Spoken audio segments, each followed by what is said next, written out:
camarades, frères et sœurs d'Afrique, à toutes celles et ceux qui aiment l'Afrique, à en perdre le souffle, à toutes celles et ceux qui veulent que l'Afrique puisse retrouver sa souveraineté, à toutes celles et ceux qui veulent faire en sorte que l'Afrique puisse redevenir un pôle civilisationnel puissant, à toutes celles et ceux qui ne veulent plus de la néocolonisation ou de la colonisation, à toutes celles et ceux qui ne veulent plus que notre continent soit bradé aux multinationales par l'intermédiaire de dirigeants africains corrompus, à toutes celles et ceux qui ne veulent plus que Bolloré, qui nous crache à la figure en France, en employant, en finançant, en sponsorisant des négrophobes comme Zemmour, puisse avoir pignon sur rue dans nos pays.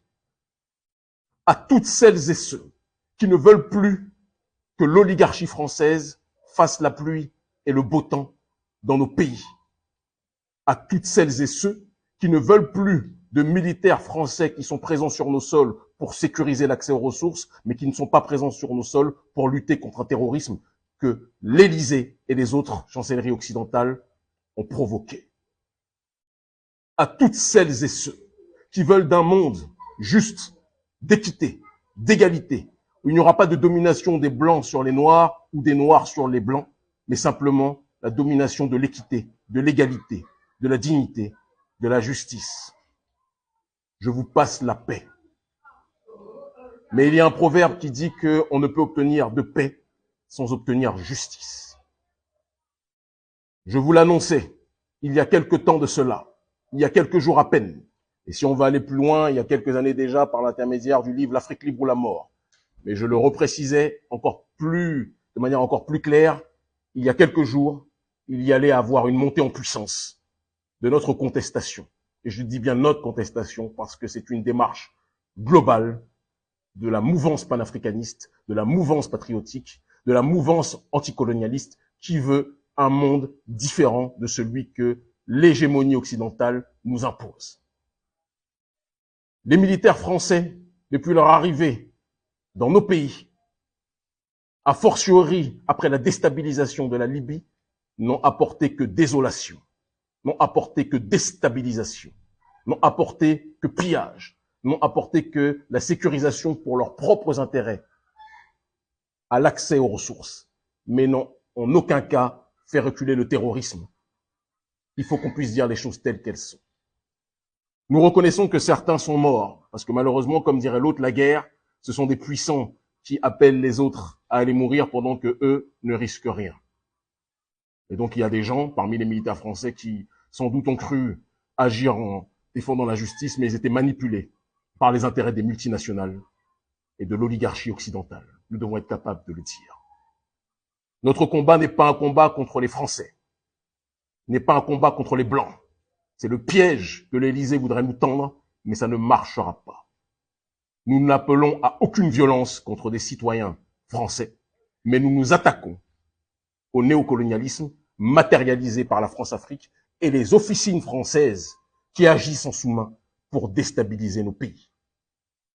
Nous n'appelons pas à la violence, mais nous appelons à l'intelligence. Et quand votre terre-mère se fait braquer par tout le monde, et en priorité par l'oligarchie française, votre responsabilité, c'est d'agir de telle sorte de protéger votre terre-mère qui se fait braquer. Le lieutenant-colonel Damiba, par arrogance, par insolence et par un mépris du peuple qui me fait même penser qu'il a été dans le centre de formation de Blaise Compaoré, n'a pas écouté le cri du peuple qui voulait une alternative à la situation que les nôtres connaissent. Il n'a pas écouté la volonté des nôtres, non pas comme je l'ai entendu de se coucher devant la Russie, nous ne nous couchons devant personne.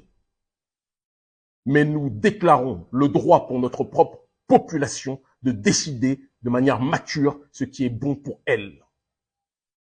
Si nous voulons changer d'alliance et de partenaire, nous avons le droit de le faire. Mais je le dis pour les Russes, que nous connaissons, comme nous connaissons les Cubains, comme nous connaissons des Iraniens, comme nous connaissons des Turcs, etc.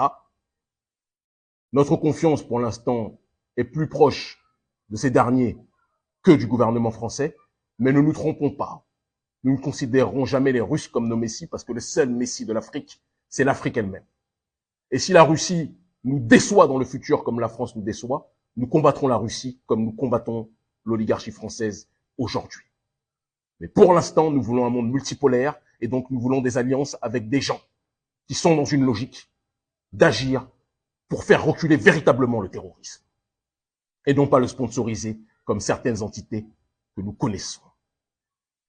Le jeune frère Ibrahim Traoré doit être protégé, doit être accompagné. Et j'adjoins tous nos partisans, tous nos sympathisants, ceux qui me suivent depuis des années à la 2S TV, qui me suivent depuis des années à Vox Africa, qui me suivent entre autres sur les réseaux sociaux, même si ce n'est objectivement pas notre source prioritaire de communication, d'accord?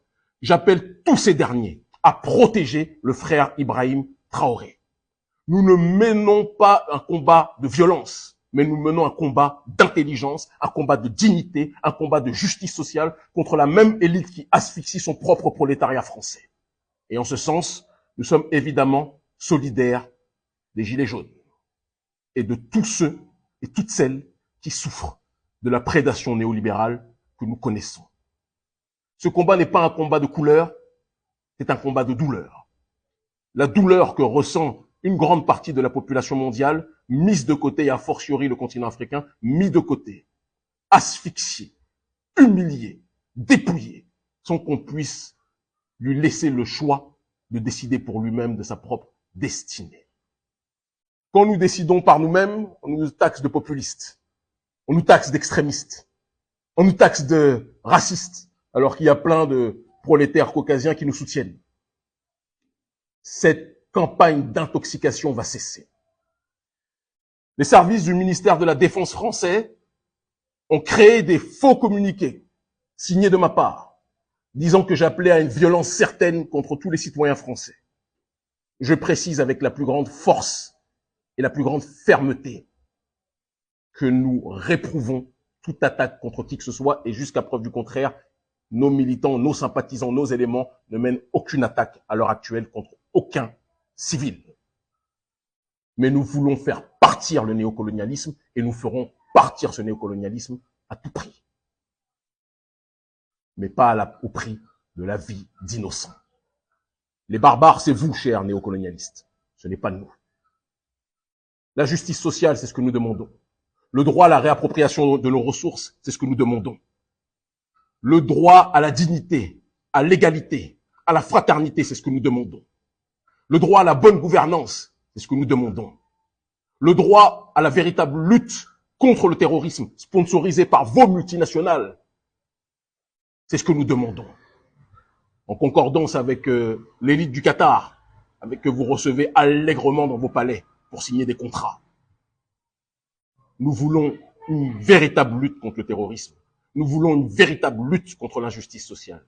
Nous voulons une véritable lutte contre le pillage de nos ressources, de nos matières premières. Nous voulons une véritable lutte contre l'injustice néocoloniale que vous propagez depuis Jacques Foccart. Jacques Foccart et De Gaulle, parce que je sais, je viens sur De Gaulle, certains nous disent, Kémy, pourquoi tu n'es pas au Faso à l'heure actuelle? Je suis quelque part en Afrique francophone, je n'ai pas à vous dire où. Mais votre propre De Gaulle lui-même était à Londres lorsqu'il lançait l'appel à ses troupes. Vous vous souvenez? Alors ne soyez pas surpris que les panafricanismes, où qu'ils soient, coordonnent, mobilisent et soutiennent les nôtres pour un monde plus juste, un monde meilleur, un monde de dignité, un monde d'égalité, un monde de justice et de révolution réelle. Vous ne nous aurez plus, vous ne nous manipulerez plus. Notre génération a tiré les leçons de ce que vous avez fait auparavant vis-à-vis de nos aïeux. Dabiba a reçu Compaoré, ça a été la goutte d'eau qui a fait déborder le vase. On ne reçoit pas le co-meurtrier de notre père Thomas Sankara. On ne le recevra jamais, on ne l'acceptera jamais. Nous avions annoncé une montée en puissance de la contestation. Cette montée en puissance s'est matérialisée et j'appelle tout le monde, je dis bien tout le monde, à ce qu'elle puisse continuer, s'accentuer. Mais je répète à toutes nos troupes, à tous nos militants, à tous nos sympathisants, à tous ceux qui sont coordonnés. Si je cite les noms, je vais peut-être en mettre certains en danger. Donc, je préfère ne pas citer les noms, d'accord? Mais toutes les organisations patriotiques qui entourent à l'heure actuelle le frère Ibrahim Traoré, savent de quoi je parle. Nous vous aimons en crever. L'Afrique libre ou la mort, nous vaincrons. Nous le préconisions depuis des années. L'heure est à la matérialisation de nos théories. Ils finiront par comprendre. Ne vous laissez pas manipuler.